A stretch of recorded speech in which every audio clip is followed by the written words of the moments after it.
Hi friends, నమస్తే. Welcome to my channel. ఈరోజు నా స్టైల్లో పులిహోర ఎలా చేయాలో చూపిస్తాను. దానికోసం నేను బత్తాయి సైజు చింతపండు తీసుకున్నాను. దానిని వాటర్ వేసి నానబెట్టుకొని చిక్కగా పులుసు తీసుకోవాలి. మనం ఎంత చిక్కగా తీసుకుంటే అంత త్వరగా రెడీ అయిపోతుందండి. దీనిని లో ఫ్లేమ్లో ఉడికించుకోవాలి. హై ఫ్లేమ్లో ఉడికిస్తే మొత్తం బయటకు తూలిపోతుంది. ఇందులో 2 టీ స్పూన్ సాల్ట్ వేసుకోవాలి.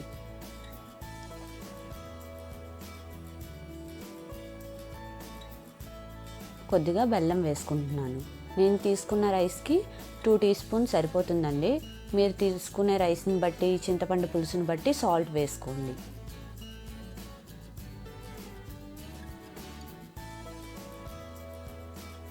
మధ్య మధ్యలో కలుపుకుంటూ దీనిని దగ్గరికి పేస్ట్ లాగా ఉడికించుకోవాలి.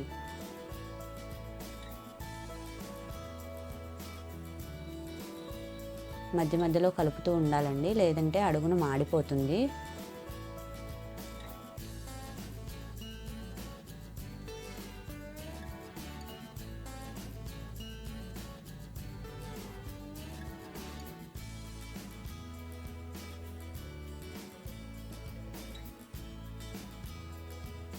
మనకు ఇలా థిక్ పేస్ట్ లాగా అవ్వాలి.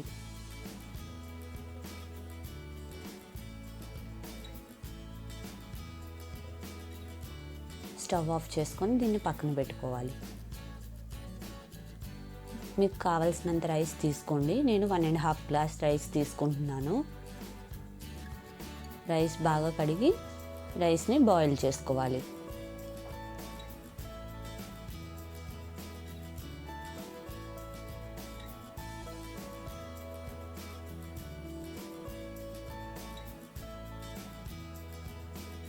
నేను బాయిల్ చేసుకునేటప్పుడే పసుపు కూడా వేసేసుకుంటున్నాను. మీకు ఇక్కడ వద్దు అనుకుంటే పోపుల్లో వేసుకొని వేయించుకోండి.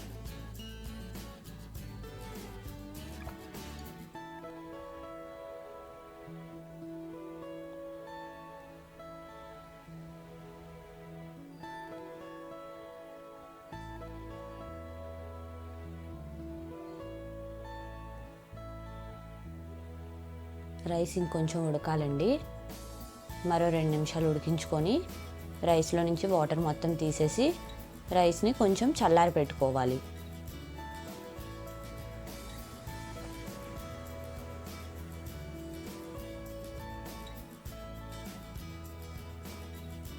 ఇప్పుడు స్టవ్ ఆన్ చేసుకొని ప్యాన్ పెట్టుకొని తగినంత ఆయిల్ వేసుకొని అందులో ఆవాలు,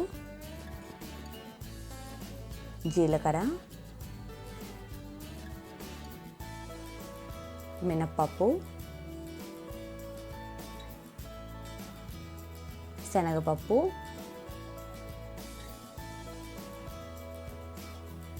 పల్లీలు వేసుకొని వేయించుకోవాలి. నేను కొంచెం అన్నీ ఎక్కువగానే వేసుకుంటున్నానండి. ఇవన్నీ ఎక్కువగా ఉంటేనే బాగుంటుంది. వీటిని ఒక 3 నిమిషాలు ఫ్రై చేసుకోవాలి. ఇవి ఫ్రై అయిన తర్వాత ఇందులో 1/2 టీ స్పూన్ ఇంగువ వేసుకుంటున్నానండి. ఇంగువ వేసుకుంటే చాలా టేస్టీగా ఉంటుంది, అస్సలు మర్చిపోవద్దు. అందులో కట్ చేసి పెట్టుకున్న అల్లం ముక్కలు, పచ్చిమిర్చి,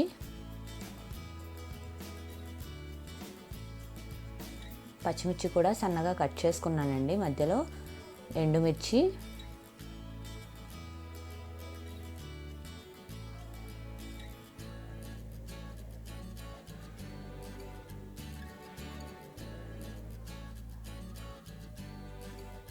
కరివేపాకు కూడా వేసుకొని వేయించుకోవాలి.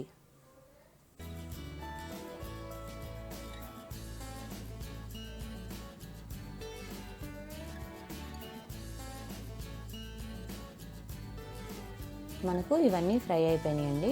స్టవ్ ఆఫ్ చేసుకొని వీటిని పక్కన పెట్టుకుందాం. ఇప్పుడు మనం ఉడికించిన రైస్ని ఒక వెడల్పుగా ఉన్న పళ్ళెంలో వేసుకొని అందులో మనం ఉడికించుకున్న చింతపండు రసం వేసుకొని ఇలా కలుపుకోవాలి. రైస్ బాగా వేడిగా ఉన్నప్పుడు కలపొద్దండి, రైస్ మొత్తం ఇరిగిపోతుంది. మెల్లగా ఇలా కలుపుకోవాలి.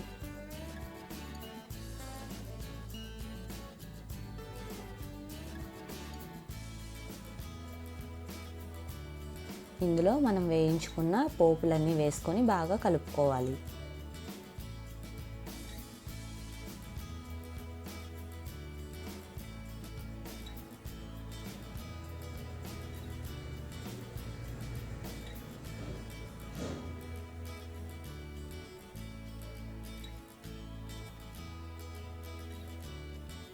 మనకు పులిహోర రెడీ అయిపోయింది ఫ్రెండ్స్. మీకు నచ్చితే తప్పకుండా లైక్ చేయండి, షేర్ చేయండి అండ్ సబ్స్క్రైబ్ కూడా చేయండి. Thank you for watching.